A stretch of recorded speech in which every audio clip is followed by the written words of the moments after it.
পাবনার ঈশ্বরদীতে ঘর নির্মাণ নিয়ে বিরোধের জেরে বড় ভাইয়ের হাতে ছোট ভাই নিহত হয়েছেন। বৃহস্পতিবার সকালে উপজেলার লক্ষ্মীকুণ্ডা ইউনিয়নের কৈকুণ্ডা গ্রামে এ ঘটনা ঘটে। নিহত দীপু সর্দার ও আহত মনিরুল সর্দার কৈকুণ্ডা গ্রামের রিফাত আলী সর্দারের ছেলে।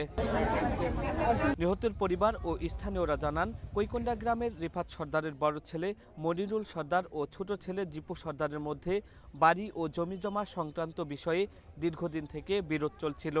প্রায়ই তাদের মধ্যে ঝগড়া বিবাদ ও হাতাহাতি হতো। এরই জের ধরে বৃহস্পতিবার সকালে দুই ভাইয়ের মধ্যে প্রচণ্ড বাকবিতণ্ডা ও হাতাহাতির এক পর্যায়ে বড় ভাই মনিরুল লোহার রড দিয়ে ছোট ভাই দীপুর মাথায় আঘাত করে।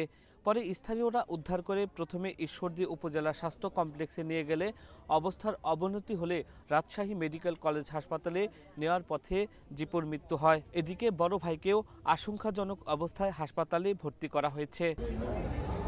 তদন্ত সাপেক্ষে ঘটনার বিস্তারিত বলা যাবে বলে জানালেন ঈশ্বরদী থানার ভারপ্রাপ্ত কর্মকর্তা Shahidul Islam. Shamim Hossain Shamon, Asian television news desk.